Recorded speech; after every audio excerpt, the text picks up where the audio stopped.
painting to photography, from beadwork to woodworking. KQAL-FM on the campus of Winona State University presents Artbeat.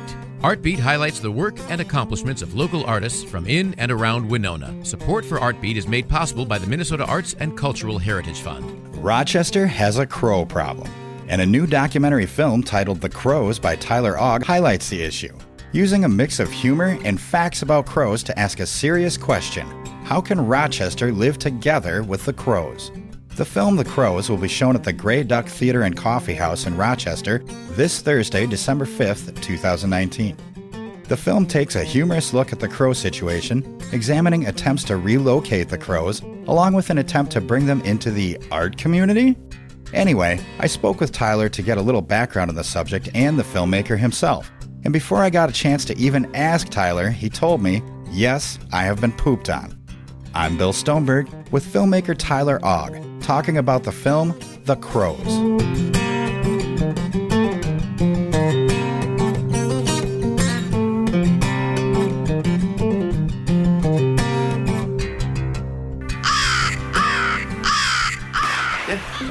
I remember a great deal about that time, the dark time.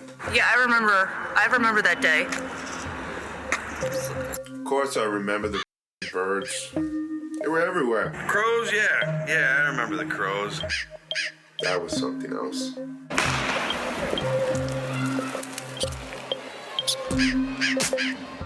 I'm here with Tyler Aug, the filmmaker behind The Crows. You know, it's a documentary made in Rochester about the crow issue going on there. How are you doing today, Tyler? Excellent. Cool. Glad to be on the show here. Yeah. Thanks for joining us. I could not pass this up. You know, when I saw this online, I was like, The Crows, what is that? You know, and started checking it out, and it says, you know, comedy, mockumentary, ecological documentary on the Facebook description here. And right, yeah. And I just thought, this is, I gotta find out more about this and this guy, you know. So thanks for joining us. You know, I was kind of curious, you know, since it is kind of humorous, but there's also facts in it stuff. You know, it's kind of a mix up, a mashup of like documentary, mockumentary. You know, it's entertaining, yet you learn some stuff. I think I did anyway, you know. Yeah. So I'm kind of curious. Like, we hope so. Right. It says that, you know, crows are somewhat monogamous and woo each other with shiny objects, you know, but they can also be promiscuous. They use tools. I didn't know that. And then I was real curious, Tyler. There is a mention in there about crow necrophilia. Is that real, or is that like part of the joke? Yeah, that's a real thing. Oh, wow. I had tracked that down through a doctor who had done her PhD research on corvid behaviors, and she's a crow freak. So I had reached out to her about using some of the actual footage of that behavior that she had online, and she was excited about the project because, you know, she kind of breaks those certain things down into more study-based things. And I was like, I want to do kind of an accumulation or kind of a platform to, you know, talk about every aspect of crows. And so, yeah, that's crow necrophilia is actually a real thing. Wow. That is... Yeah, more from a kind of sex-crazed hormonal time of year standpoint. It's a rare occasion, but just seeing that footage was just like, wow, I can't imagine waiting around or to try to get that actual footage. And that in of itself was kind of funny. Right. So, definitely. You know, and that's the really cool thing. Like I said, you know, before we started, I told you, you know, I really enjoyed the film. And that was one of the cool things about it was that, you know, you learn some facts and stuff in there, but it's also fun, you know, and it's very entertaining to watch. You know, along those same lines of, you know, documentary, mockumentary, that line you're walking there, are all the characters, you know, on the mockumentary side, do like they represent kind of certain people or attitudes surrounding the crow situation? Definitely. That was a huge thing when this all started.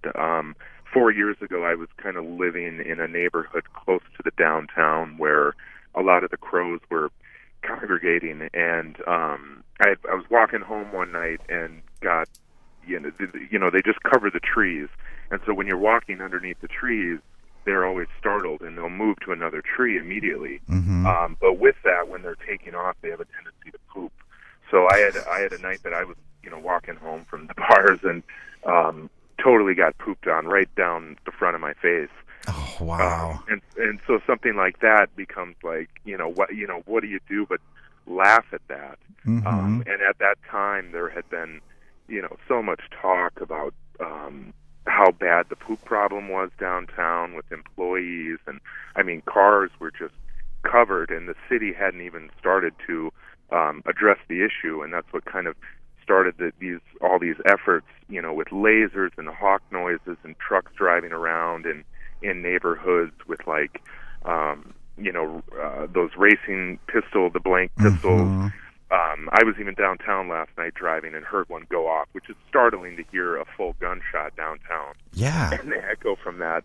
So, I mean, the crow abatement program is still alive and well. Wow. And at that time, too, there was a hunting group that kind of took an independent initiative off-site out in the country that they had a crow killing contest. And, there were people posting pictures of these piles of crows, which I included in the feature, Mm-hmm. as like, it was just kind of a weird shocker. I mean, even for people that understand the situation or even understand the legality to hunting things, it was still just kind of like as that's a lot. And so in a weird, demented way, that kind of became this inspiration for that. And Okay. so, as from a movie-making kind of standpoint, it was also a challenge to be like, how can we take a poop joke and tell the story of what's going on and just kind of stretch it out in a fun way? Mm-hmm. A lot of the, kind of scientific crow documentaries were rather short and, a lot of good footage, but just really dry, Right. and I come from a history of just, trying to, have a kind of a lighter tone, with certain things. And so that was we could have gone to the Park and Rec department and, talk to somebody with the city and get the facts about it. But we didn't really need that because it was really happening in real time. Mm-hmm. And so a big part of that was, like my character in that is just it's the grumpy corporate guy who just is tired of having his car pooped on and having to walk through it. And then we kind of have the scientist that's a little, on the dumb side as kind of this, here's what we could do, Right. kind of approach. But then, we've got Stephanie, who is ecological specialist with the county. I ran into her randomly and was like, hey, do you want to talk about this? And then when I started posting a lot of stuff about the crows, and I had like a little contest of like, hey, send me your best crow footage. I didn't get too many videos, but there's a few in there of people that were just walking around and grabbing footage that I added in there. And then what happened is after doing these kind of mock interviews and starting to talk about the subject, life just kind of ended up, life just kind of caught up with itself with the whole story, and the stories kind of started to come out of that. So the artist, who is kind of the primary talking point on all the crow facts, she kind of messaged me and she's like, hey, I'm working on these art project and these kind of, Corvid-based, kind of where she was interpreting artistic renderings and drawings in terms of like kind of crow behaviorisms and kind of interpreting that in a fun way.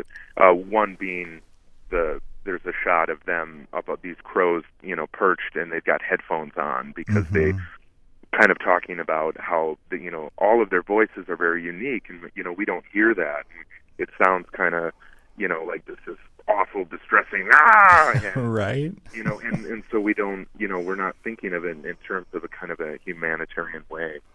And then one guy wanted to do this art project downtown where he wanted to collect, poop on the canvases. And then, the local paper caught wind of that, and we ended up on the front page of the Post Bulletin. And so all these elements started falling into place, and the documentary basically just started to kind of turn its own key in that respect. Right. So it was kind of fun. Like I didn't force myself to go out and really find it or push my way into it. It kind of just came to me, and in a way, it was kind of too good to be true to not find a different approaches on certain other stories that are in there. The scene where the guy gets gifts by the dumpster was based on somebody who was posting in kind of a crow appreciation fan page on how cool they were and how people were feeding them and getting gifts. And so, instead of posting, I think they were out in Seattle or something. So instead of like getting that interview, we kind of just created our own little, kind of filter of that. Right. With kind of a fake character, but still the same story altogether. Mm-hmm. Totally. And then another fun one, I had reached out to a guy that was doing the Crow Box project, which was basically like a vending machine that crows actually navigate and figure out how to get food out of this in exchange for trash. And I had, reached out to him, and he was just really cool and interested in the project as well. And I had permission to kind of show that as a piece because, again, getting footage of an actual crow in the wild using a tool isn't a thing. But when it comes to certain kind of scientific research, that footage is out there. So it was a way of kind of having a platform to gather that and pull that into all these stories as well. Right. So it was really just kind of learning, I'm a movie freak, and, documentaries are huge nowadays as far as kind of getting across information. But the whole idea of a mockumentary is kind of more of a Canadian genre, where we have our version of kind of where people mock reality TV, like The Office. Right. This was kind of another approach to that. And it's been exciting just to see people's responses to it. And, you sit down with something for 4 years and you've got it on deck, and kind of setting a deadline for a premiere became that final push to be like, all right, let's put it all together. Let's figure out how to tell this story, and, let's come up with, some original music. And Right. Mike Carroll, who worked on that, it was really fun to sit down and experiment with this, because doing more of a full length piece was really an undertaking.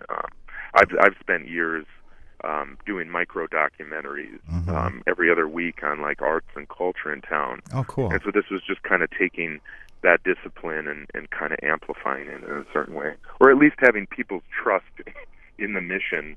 And a lot of people have just been fascinated because the whole situation, and it's not just going on in Rochester, you can't miss it. It's really present as to the actual amount of crows going on.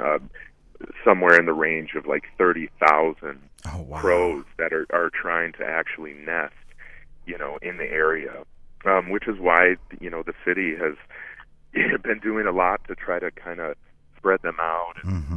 So it just became a whole thing that just, instead of bad-mouthing it on the internet, because, poop is a problem, I understand it. There's a certain amount of curb appeal going on with the Mayo Clinic, and I get that. Right. But it was also a way of being like, well, they're not awful creatures, Right. They're sentient beings, they're smart, there's a whole lot of science to back this up, and I think the whole mission in that was this idea of maybe having people looking at them as a little bit differently, that we're actually going about it in a reasonable, peaceful way, and we're not seeing them doing this free-range hunting out in the wild. It's just bad practice. And, right. I think that was the kicker, which starts the documentary essentially on a serious tone that a lot of people didn't know that was actually happening. Yeah. And even certain people from there was an Autobahn member at the last one that was, a bird freak, and even had a certain point of like correcting, certain things that he wanted to talk about, which weren't specifically mentioned in the documentary. And so there's still stories there, and people still are interested in it to kind of complete a bigger picture as well, which is good. And that was the point of getting a community to actually talk about this, because in the long run, again, you can't help but laugh at the situation. I mean, especially when they're, firing off gunshots downtown. It's a thing. Right. And it's like, how do how do you match that kind of ridiculousness in the same light, so. Yeah, and I really like that you did that, stylistically, because like I said, it's entertaining to watch. You learn things, I mean, and that picture, that image of the pile of dead crows, it does, it affects you seeing that, and you start to wonder, so maybe we should give crows a chance, and like, so I mean, and I noticed on the beginning of the film, it says that it was shot using early portable video equipment. Oh yeah. So what kind of stuff did you shoot on? What kind of cameras? Well, actually, that's so. The guy that I do the audio with, Mike Terrell, it's kind of our insider joke to, just in the idea that I'm kind of a public archive freak too. I like going back into these public domain sites and finding a lot of stuff that's just dead and gone, and trying to revitalize that. I think there's a lot there, but then there's also kind of the new wave of what I would call an aesthetic, or like a nostalgic aesthetic for if you've seen the kind of VHS distortion filters that they have now, or what was once a mistake is now an aesthetic that people actually put on, technology that's now clean as a whistle, right. which is what people wanted to begin with. But now these mistakes have kind of become a style, right? And just kind of the fact that I was mixing between handy cams and DSLRs and archival footage. It was just a kind of a funny way of being like, hey, this whole thing's going to be more or less an inconsistent mess. It's not going to be a Ken Burns documentary, basically. But so it gives a disclaimer. Yeah. It's kind of a funny poke at that because it has become a thing. Yeah, but it does give it kind of a cool and interesting look, I mean, I used to work in television, and I started shooting on Super VHS, and then graduated to DVC tapes and stuff. Yep. But so it was kind of cool to see that look, Yeah, definitely. And I come out of the tape deck to tape deck editing style, early on in high school before everything went digital, and so just knowing that, or knowing how mistakes are made or little glitches and stuff, so, right. which we didn't really add to it. But still, the kind of the same concept around those lines. So. Right. And did you edit it then on tape, or did you ingest it digitally and then edit it on nonlinear? Yeah, well, it was a mix from just older footage and different cameras that I started with. You have phone footage too. Sometimes I'd be out and there'd be a whole thing going on, and if you don't have your camera on you, now everybody has their phone. So right. So it was just digitally processed and then mastered from an audio point. That we kept it pretty raw. So. Okay, cool. And I then I didn't do too many filters to keep everything consistent. So. Right. Well, I like the way it looks with different, obviously different cameras and formats. Yeah. But then again, I enjoy video, so I like to see those different things. How is it being projected then? Is it like a digital file that's being projected through a projector? Yep. Or? Yep. Yeah. Okay. So the Grey Duck Theater goes about their licensing for programming. Yeah, the digital file. Okay. Era. Cool. So nothing on film, unfortunately. Right. I did want to ask you. You mentioned a little bit about the paintings, the poop paintings, that were done in the park. Have those paintings been exhibited or sold or anything? So, John Sievers, who came up with that project, he still has all of those. Okay. They were sealed in like a polyurethane thing, so they weren't dirty or anything. But we had those. Kind of on display at the first showing. Oh, nice. I still had one in my collection, but we kind of made a joke about fine art there, so he had these ridiculous prices on them, which is again, kind of a laughing point or a mockery of fine art in that. Right. Which we were kind of paralleling that with the Post Bulletin article which a lot of people were kind of strangely angry about, like, that's not art, kind of thing. Oh, where wow. The headline was, Pollock-esque paintings. Yeah, I saw that. Become a thing. So that was a way of kind of drawing that back on itself for that, which would be fun to do again. But yeah, John's a really busy guy in the local music scene. So well, if he ever those are still available. So nice. And then so in the making of this film, what's the most interesting thing or kind of fun thing that you learned about crows while making this? Again, going back to the necrophilia points, or just the tools and certain behaviorisms. Once you start digging into those facts, it was also interesting, just the positive response of the kind of mission in that was to not badmouth the city or anything, because we get that. Yeah. And it's happening, and people know it's happening, the crow abatement situation. But more or less to, again, shed some light on the fact that these aren't just, pesky, rodents or something on that kind of brain scale. Like, they've got a lot going on. And so, really digging into that, a lot of people had a very positive tone, because sometimes, you could say, oh, you're just making a joke out of this, we don't want to be involved, we take our work seriously. Mm-hmm. It was cool to see that they kind of understood that, the importance of that approach, where sometimes with this kind of subject, you can't always be angry or serious about it from, kind of an ecological standpoint or an environmental standpoint, or just being pro-animal rights. You kind of have to take that with a grain of salt in the way that you approach it, that people are a little bit more comfortable with satire, mm-hmm. Versus this really what could be straightforward. Again, the pacing of the documentary going from, humorous, ridiculous points to serious assessments of our own ecosystems, right. And just human behavior in general. So I think, after digging into a lot of those facts and looking into a lot of research that others had actually done, and some really rare footage, that they were just really cool about actually being a part of it.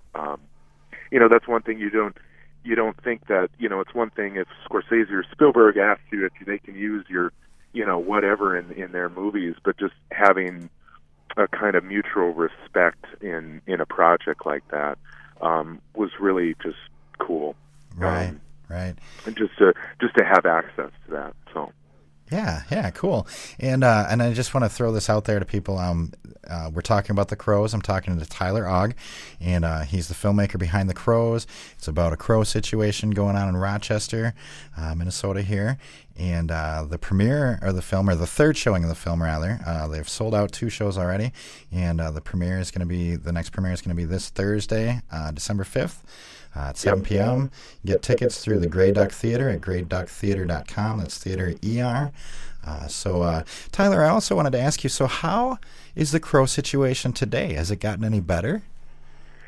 Well, it's about the same. Okay. And I think the story continues just as it started. Like I said, the other night I was driving downtown and I heard a gunshot at a light, which kind of startled me, because you don't usually hear that, and you know what it is when you do hear it. It's not a firecracker.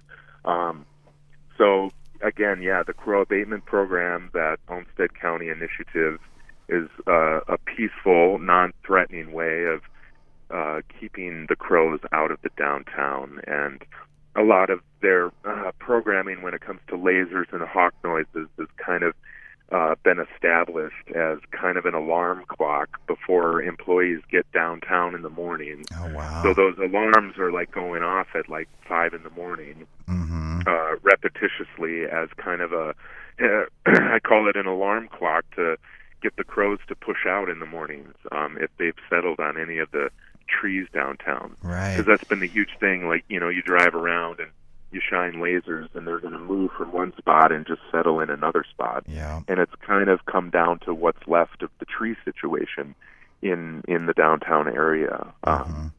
which is just the modern construct at work. And the birds, that's their home, essentially, and that's their safety point. So they're going to look to find trees wherever they can. So, yes, it's definitely still going on.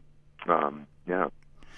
And and it seems to me that like the hawk noises, the starter pistol, the lasers, and like you said, when that stuff starts happening, dogs start barking. It almost seems to me that it creates another kind of nuisance, I guess, for lack of a better word. Yeah, I mean, in a it way, kind of compounds the totally. problem. Yeah. Yeah.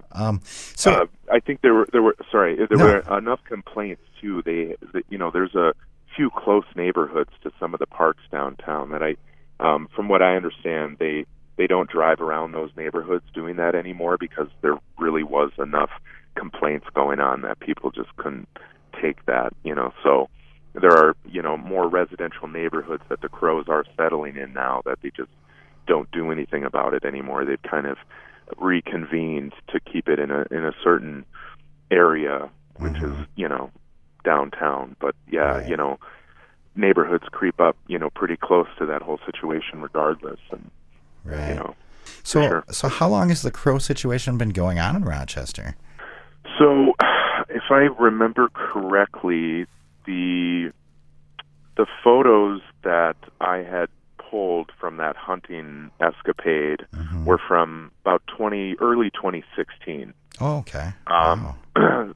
So, and from the city's point of view, that had been going on that whole year prior. So I would say 2015, maybe as early as 2014, that it was actually just so noticeable, where when they would come back every year around late fall, the numbers were, the population numbers for the crows were just really growing exponentially, from just migratory cycles. And it's been a good 6 years here at least, and again they're back this year, and the numbers are about the same. So wow, it continues. Yeah. They've just found different areas to kind of congregate around, or we've now got a massive area where there was an old coal-fired power plant that they've really just taken over.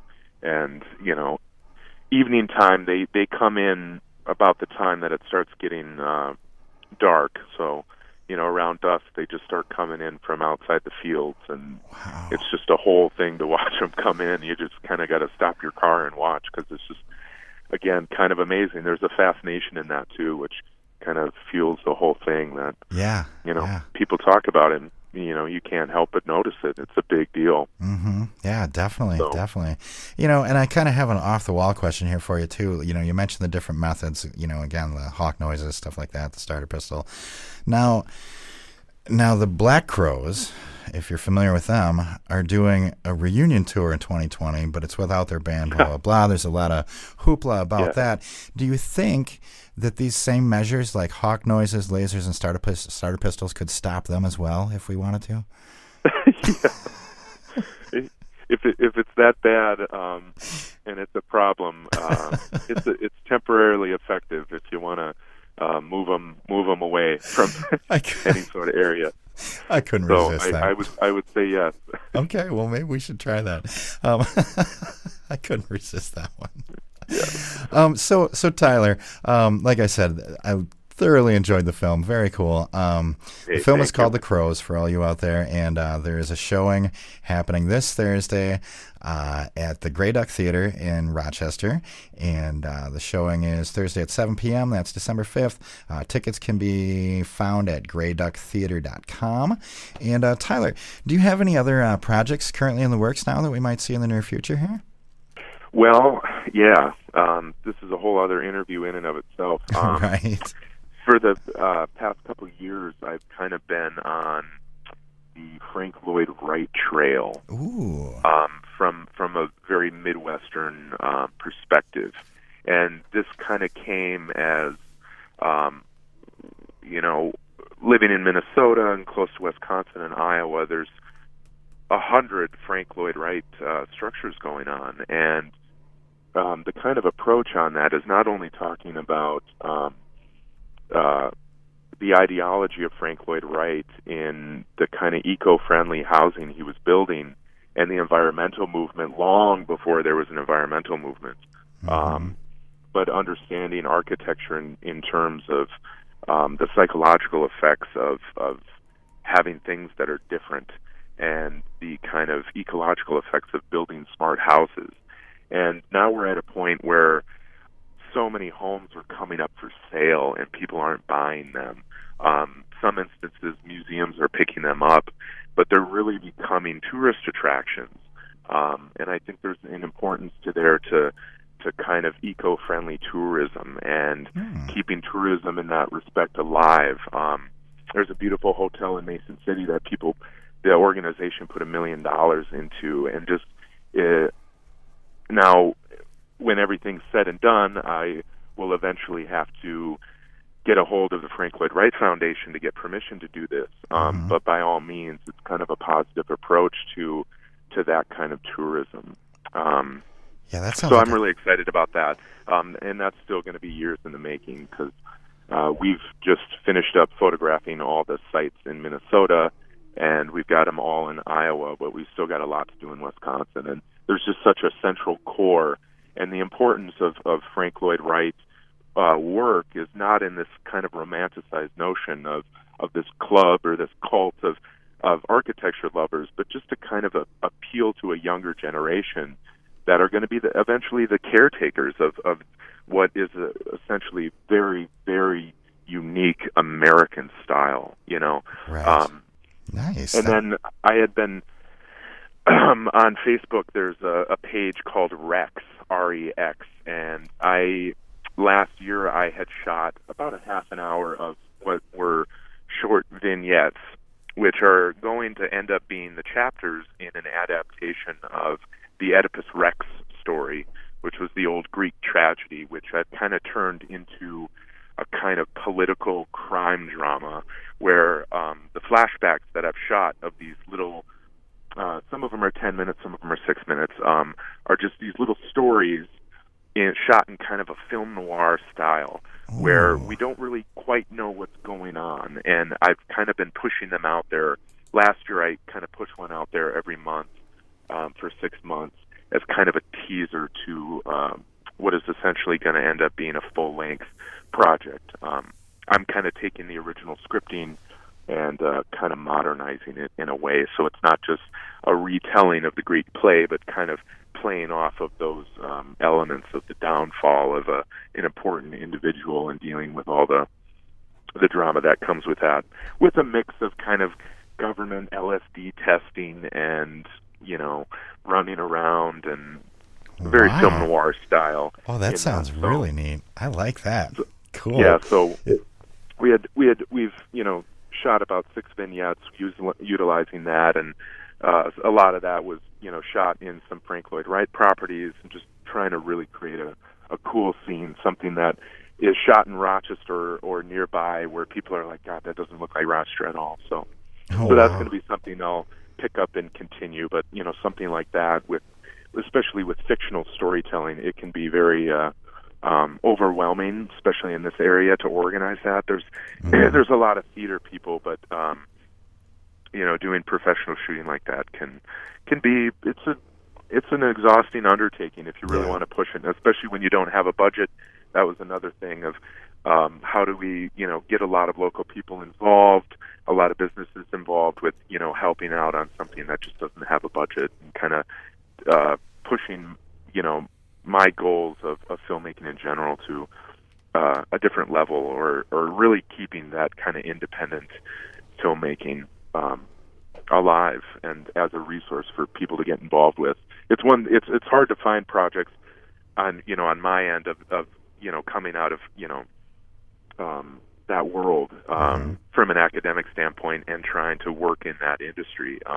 That you kind of end up at the end of the day, you're like, I just have to kind of make my own on this, and really find a lot of people, that I know that can be an asset to that. Right. So I'm excited about that one too. That'll be the kind of more fictional storytelling approach, and really just the challenges of going after a full length product. So. Yeah. Yeah, that sounds really cool. I'm a film noir fan. I like that kind of look and style. And, and things like that. Definitely. So that sounds really cool. Is there a place online that people can see your work, or maybe see the Crows film if they don't make it to the next showing? Or yeah. So when everything's said and done, after kind of circulating this for a year, I'd like to eventually put it up. I had some local videographers shoot the original premiere, and I think kind of in this idea for a final project, I had, you'll have to edit this, but a while back, I was always a Beavis and Butthead fan, and me and my roommate who had been living together, I wanted to do kind of these really kind of short, funny Beavis and Butthead episodes, and so the show was called Boys, and we did 14 episodes of kind of this micro stories of these two stupid guys that are like trying to make money renting out their couch, or they're trying to track down pot, or they're like going to meet women or trying to meet women and just failing. And so kind of doing a comic approach that I kind of want to bring back that idea of these characters of these two guys that are hanging outside a movie theater, and they're like, gosh, wouldn't it be cool to make a movie someday? And then cut to like an 80s montage of us trying to make a documentary about the Crows, and then have a premiere night going on. Because you just, if I were to try to figure out a budget to pay people to come to something like that, or rent a commercial movie theater or something, again, it's like taking advantage of where real life kind of serves the subject matter. Right, and right. kind of making a more of a context, where the Crow piece in and of itself is stands alone, but then kind of taking advantage of possibly making it into a little bit longer feature to kind of put that documentary within another context, which could also have more layers of comedic relief, I think. Yeah, definitely. There's so much kind of a. Yeah, exactly. So that's kind of in the works. But you get so exhausted with something, you kind of want to take a break from it, and then when you're done doing the typical commercial work, it's nice to have something to come back to when you're on downtime or just doing research. So definitely. So yeah, I'll eventually definitely have something online. My YouTube page is Obey Augie, OBEYAUGGY. And my name, Tyler J, and then Aug. You can also search that on YouTube, and so all of the Rex episodes are on there, as well as the F Boys episodes are on there. So that would definitely be a thought. But yeah, if you go on Facebook, there's a page for the F Boys series, and then there's also a page for the Rex chapters. So. Yeah, sounds definitely plenty of stuff out there to eat up or criticize or hate or love. I don't know. So. Right. Well, yeah, and I encourage anyone to check out the film. It's The Crows. It's going to be at the Grey Duck Theater and Coffeehouse in Rochester. And by the way, just check out Rochester because there's a lot of cool stuff going on there. Tyler Aug is the filmmaker I've been talking to. And like I said, Grey Duck Theater this Thursday, December 5th at 7 p.m. We'll have another showing of The Crows. Tickets are available at greyducktheater.com. And check out Tyler's YouTube as well at Obey Augie, or just look him up, Tyler J. Aug. Thanks for joining us today, Tyler. This was great, and I hope that a lot of people go to the premiere, and hopefully we can have you on the air again sometime with some of these new projects.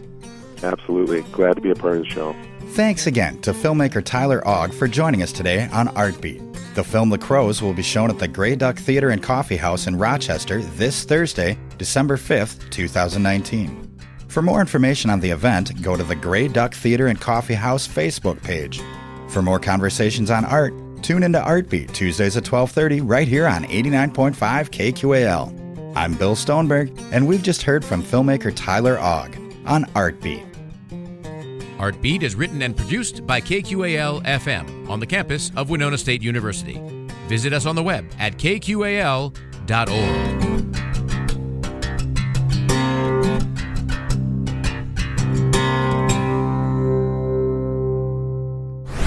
Is art an important part of your life? Find podcasts of Artbeat and all your favorite KQAL shows by going to kqal.org and looking for program archives under the Media tab. Artbeat is made possible by a grant from the Minnesota Arts and Cultural Heritage Fund.